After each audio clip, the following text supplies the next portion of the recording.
निरंकारी प्रदर्शनी से सटी हुई है संत निरंकारी चैरिटेबल फाउंडेशन की भी प्रदर्शनी। तो यहाँ पर ये चित्र क्या बयान कर रहे हैं, मेरे साथ जुड़े हुए हैं वंश, जो कि मुझे पूरी प्रदर्शनी का अवलोकन कराएंगे और बताएंगे अलग अलग चित्रों की कहानी। तो बताइए वंश जी, सबसे पहले मैं चित्र के माध्यम से क्या आपसे जानना चाहूँगा, आप बताइए।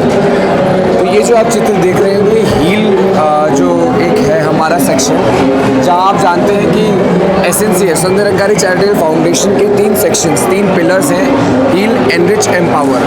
तो उसका एक हील सेक्शन है जहाँ हम जानते हैं हील करने का एक इंसान को जो उसका पीछे का मकसद है, तो उसके लिए Sant Nirankari charitable foundation blood donation camps, health checkup camps, आई donation camp, eye checkup camps, free cataract surgeries और ऐसे कई अन्य चीज़ें कर रहा है। डिस्पेंसरीज हो गया, एम्बुलेंस हो गई, ऐसी कई सारी चीज़ें ये Sant Nirankari charitable foundation free में कर रहा है सभी उनके दर्शकों के लिए या सभी उनसे जुड़ने वालों के लिए। तो मैं इस चित्र के बारे में आपसे पूछना चाहूँगा जो बिल्कुल सामने लग रहा है। जी। इस चित्र के बारे में ये आप क्या बताएंगे जो मेरे ये जो चित्र है जी, ये हेल्थ सिटी का है, जो हमारे अपकमिंग हेल्थ सिटी है जो 2027 के आसपास पूरा हो जाएगा। ये उसका एक छोटा मॉडल है जहाँ हुजूर माता जी और राजपिता जी इनके इसे ये दर्शक हम देख रहे हैं। तो यहाँ पे ये जो मॉडल है ये हेल्थ सिटी का है, जिसमें 1200 बेड का कैपेसिटी के साथ ये जो फॉरेन में हम अब्रॉड में देखते हैं फैसिलिटीज़, वैसी फैसिलिटीज़ के साथ एक अच्छे वेल मेंटेन्ड एनवायरनमेंट में बहुत ही लो कॉस्ट के साथ हमें ये फैसिलिटीज़ मिलेंगी और जल्द से जल्द ये तैयार होने। तो ये हेल्थ सिटी दरअसल वो है जो बाबा हरदेव सिंह जी महाराज के समय से शुरू हुई और इस परियोजना का बस अंतिम चरण बाकी रह गया और लगभग ये स्टार्ट होने जा रहा है। तो उसी के बारे में ये वंश जी हमें बता रहे थे। आगे के चित्रों के लिए भी हम जानेंगे वंश जी से।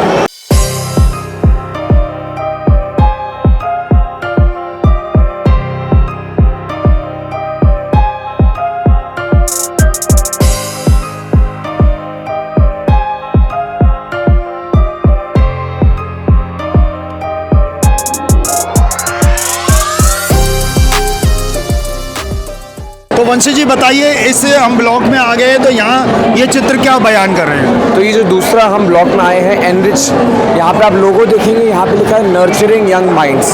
तो एनरिच में यहाँ पे हमारे पास संत निरंकारी चैरिटेबल फाउंडेशन में 13 स्कूल्स, एक कॉलेज और साथ ही साथ कई स्कॉलरशिप प्रोग्राम्स का कई सारे अनेकों ऐसे बेनिफिट्स दिए गए हैं, जैसे स्किल डेवलपमेंट प्रोग्राम्स हो गए, vocational centres, Nima Nirankari institute of music and arts का, ब्यूटिशियन सेंटर्स, ऐसे कई सारे सेंटर्स दिए गए जहाँ पे वो अपनी स्किल डेवलप कर पाए। तो ऐसे एनरिच करके हुजूर हमें ये बख्शिश देना चाहते हैं ताकि हम सेल्फ इंडिपेंडेंट हो पाए।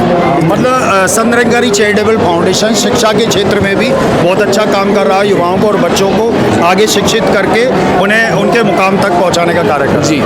तो वंश जी और भी जानेंगे आपसे बहुत सारी बात है। 1-1 के बारे में भी आप बात कर रहे थे जी। तो 1-1 के जो है कब से कार्यक्रम चल रहा है? जी, ये कार्यक्रम 2021 से चल रहा है। ये एक अर्बन माइक्रो फॉरेस्ट बनाने का कार्यक्रम है जहाँ पे छोटे एक लैंड एरिया में, जहाँ हम जानते हैं कि आज विस्तार बिल्डिंग्स का हो रहा है, प्लॉट्स में ग्रीनरी छोड़ के बिल्डिंग ज़्यादा बनाई जा रही है। तो एक छोटे एरिया को लेकर उसमें कई सारे प्लांट्स को वहाँ गाड़ा जाता है और वहाँ पे एक इकोसिस्टम डेवलप किया जाता है जहाँ की जो पक्षी गुप्त हो गए हैं या एक्सटिंक्ट हो गए हैं तो वो भी वापस से आ पाए और वो वहाँ पे रिसाइड कर पाए।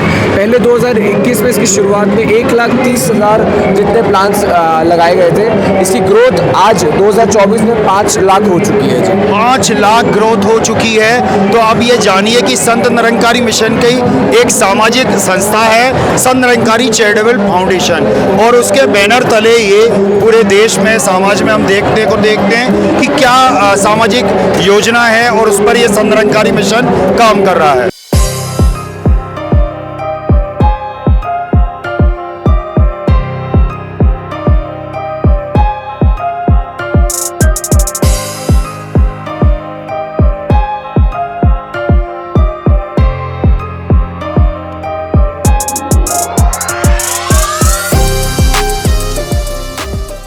संत निरंकारी चैरिटेबल फाउंडेशन की ही एक परियोजना है स्वच्छ जल स्वच्छ मन। तो सद्गुरु माता सुदीक्षा जी महाराज की प्रेरणा से ये पूरे देश भर में परियोजना चल रही है और उसके बारे में मुझे जानकारी दे रहे हैं गुरुदेव सिंह जी। तो आप बताइए इस योजना के बारे में। सर, सबसे पहले तो मैं आपका धन्यवाद करता हूँ, आप जी ने कीमती समय दिया इस संत निरंकारी मिशन को, आप जी ने भरपूर सहयोग दिया, उसके लिए हम तहे दिल से आपका आभार व्यक्त करते हैं। और जैसा कि आपने बताया कि स्वच्छ जल के बारे में दास भी इस फील्ड में जो सेवा करता है और इस बारे में कहना चाहेंगे जो स्वच्छ जल है ये हमारे सतगुरु बाबा हरदेव सिंह जी की देन है। उनके भाव थे मन के प्रदूषण अंदर हो या बाहर, यही दोनों स्वास्थ्य के लिए हानिकारक है। और इसी लड़ी को आगे जारी करते हुए हमारे हृदय सम्राट सतगुरु माता सुदीक्षा जी महाराज ये हमें गतिविधियां प्रदान करते रहते हैं। पीछे से हमारे संत निरंकारी चैरिटेबल फाउंडेशन के वॉलंटियर यमुना नदी को स्वच्छ कर अपना भरपूर योगदान दिया है और मिशन को कई सम्मान चिन्ह भी सर प्राप्त हो चुके हैं। जैसे हम कपिल शर्मा शो की बात करें, उसमें भी कपिल शर्मा शो ने संत निरंकारी चैरिटेबल की बहुत प्रशंसा की है और उन्होंने हमारा आभार व्यक्त किया है और हम इसके लिए बहुत उनके बधाई के पात्र हैं सर। और इसी कार्य को आगे देखते हुए संत निरंकारी मिशन के जो छठे सदगुरु हैं सतगुरु माता सुदीक्षा जी महाराज, वो भी इसी की लड़ी को आगे जारी रखते हैं। उनका भी विचार है कि पोल्यूशन होना हमारे सेहत के लिए हानिकारक है और हमें जल से प्रेम करना पड़ेगा।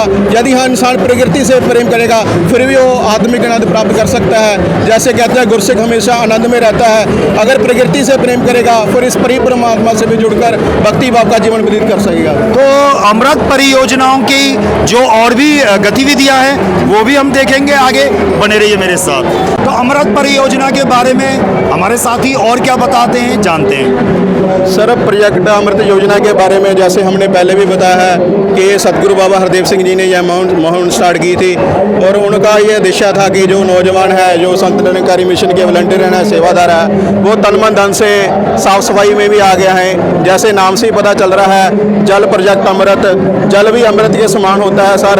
अगर इंसान इसकी कदर करे तो हमारा जीवन सफल हो जाएगा।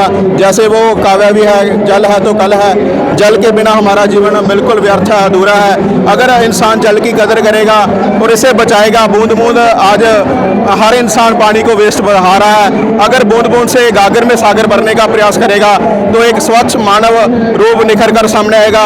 यही हमारे सतगुरु माता सुदीक्षा जी का मैसेज है कि मानव हो मानव प्यारा, एक दूसरे का बने सहारा। धन्यवाद। तो संत निरंकारी चैरिटेबल फाउंडेशन की हमने अलग अलग गतिविधियों के चित्र देखे कि स्वच्छ जल स्वच्छ मन के अंतर्गत अमृत परियोजना है और उसके साथ साथ हमने जो शिक्षा के क्षेत्र में जो संत निरंकारी चैरिटेबल फाउंडेशन काम कर रहा है और उसी के साथ जो संत निरंकारी चैरिटेबल फाउंडेशन का मुख्य कार्य रहा है शुरू से, जिसके लिए Sant Nirankari charitable foundation famous रहा है, वो है रक्तदान शिविर। तो रक्तदान शिविरों की संख्या कितनी पहुंच चुकी है, वंश जी आप हमें बताइए। रक्तदान ऐसे कैंप्स जो ऑर्गेनाइज हुए हैं वो 8,468 अब तक कैंप्स ऑर्गेनाइज हो चुके हैं और उसमें करीबन 13,80,000 ब्लड यूनिट डोनेट हो चुके हैं, जो इंडिया के वन ऑफ द लार्जेस्ट है। और हमारे पास एक ब्लड बैंक भी है जो विले पार्ले मुंबई में है, वहाँ भी कई सारे ऐसे ब्लड यूनिट्स डोनेट हो चुके हैं जी। तो वंशी जी ये बताइए कि जो ब्लड डोनेशन ये होता है तो ये क्या किसी खास महीने में होता है, ये पूरे वर्ष भर भी चलता रहता है? ये वर्ष में 3-4 बार भी हो जाता है, पर ये कई स्पेशल दिनों पे भी होता है, जैसे बाबा हरदेव सिंह जी महाराज की याद में भी ये होता है और कई ऐसे दिनों पे भी ये मनाया जाता है ब्लड डोनेशन। लेकिन इसका मुख्य जो आयोजन स्टार्ट हुआ था वो तो बाबा गुरबचन सिंह जी का जो मानव एकता दिवस होता है उस पर शुरू किया गया था जी, उस दिन पे किया गया था, क्योंकि जैसे बाबा हरदेव सिंह जी महाराज ने फरमाया था कि रक्त नालियों में नहीं नाड़ियों में बहे, तो ये उसका पीछे मेन मोटिव था। उसी दिन पे ये ब्लड डोनेशन कैंप शुरू हुआ था जी। तो आज भी ये कार्यक्रम सारे जारी हैं सद्गुरु माता सुदीक्षा जी महाराज के प्रेरणा से, उनके आशीर्वाद से पूरे चौओर जो इनकी सामाजिक शिक्षाएं और चौओर इनकी जो गतिविधियां हैं सभी हम देख रहे हैं, उनका लाभ प्राप्त कर रहे हैं। तो संत निरंकारी चैरिटेबल फाउंडेशन की ये प्रदर्शनी आपको कैसी लगी हमें कमेंट करके जरूर बताएं। बने रहिए मेरे साथ, जुड़े रहिए मेरे साथ और देखते रहिए ऐसी ही खास प्रस्तुतियाँ।